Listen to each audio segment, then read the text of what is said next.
Hello sir. आज है day 2। आज का दिन मेरे लिए लर्निंग के हिसाब से बहुत ही ज़बरदस्त रहा।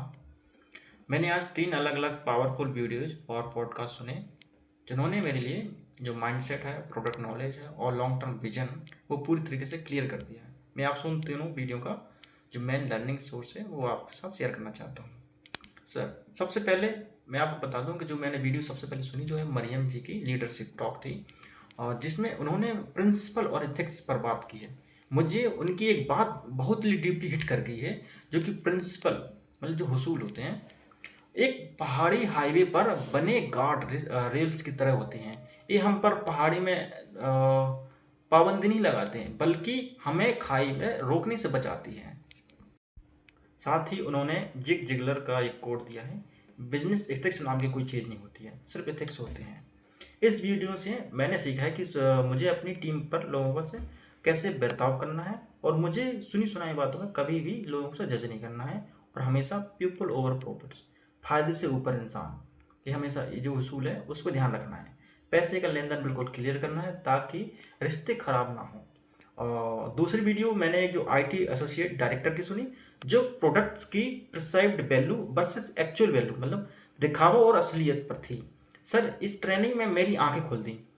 हमें लगता था कि टीवी में जो एड्स आते हैं वो काजू बिस्किट्स और बादाम शेक बहुत हेल्दी हैं, पर उनके पीछे जो इंग्रेडिएंट्स पढ़े तो उनको पता लगता है कि 4 ग्राम काजू है, 5% बादाम होते हैं। लोग सस्ते के चक्कर में मार्केट के कपड़े धोने वाले जो लिक्विड होते हैं वो खरीद लेते हैं, पर वो जल्दी ख़त्म हो जाते हैं। जबकि हमारा जो एमवे है एसिड लिक्विड देखने में भले ही 900 रुपीज़ का महंगा लगे, बट जो वो बहुत कंसंट्रेटेड होता है।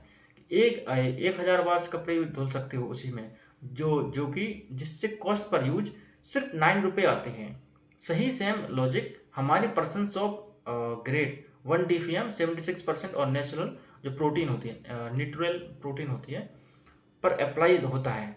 मैंने सीखा है कि इस मेरा काम जो लोगों का प्रोडक्ट बेचना नहीं है, जबकि बल्कि उन्हें एक एक्चुअल वैल्यू और कॉस्ट पर यूज के बारे में एजुकेट करना।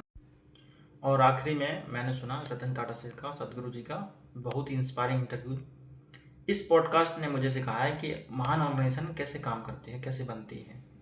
रतन टाटा जी ने एग्जाम्पल देकर बताया कि जो 26/11 का जो ताज अटैक हुआ था, उनके एम्प्लॉय ने कई लोगों की जानें बचाई थी। अब वो जो जानें बचाई है वो किसी रूल बुक पढ़ कर नहीं बताए, कोई मैनुअली पढ़ा है नहीं है।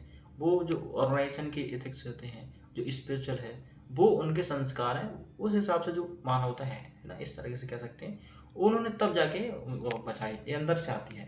और एग्जाम्पल और दिया उन्होंने किसी एलन मस्क का, कि एलन मस्क जो रॉकेट साइंस का बिना बैकग्राउंड की रॉकेट बनाने जा रहे हैं, वो भी डबल स्पीड से। अब वो भी जो नासा के कंपैरिजन में देखा जाए तो उसका आधा प्राइस से।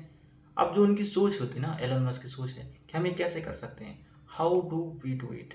रतन टाटा जी की सिंप्लिसिटी और फेल होने पर दूसरों पर दोष न डालने की आदत ने मुझे सिखाया कि ट्रू लीडर कैसे बनते हैं। तो सर, इन तीनों वीडियो को मिलाकर मेरा एक विजन एकदम क्लियर हो गया है। मुझे मरियम जी की बातें जो कि गार्ड रेल्स और एथिक्स के साथ चलना है, आईटी डायरेक्टर जो बताए एक्चुअल वैल्यू के लॉजिक से लोगों को एजुकेट करना है, और रतन टाटा जी से एक चीज़ सीखनी है कि स्पेशल स्पिरिट एंड विजन अपनी टीम में मैं बिल्ड करना, और ताकि मैं एक बिग गार्डन पर बिजनेस खड़ा कर सकूँ। Thank you so much sir. यह मेरा बढ़िया रिसोर्सेज रहा जो कि आपने थोड़ा सा एक्सपीरियंस शेयर किया।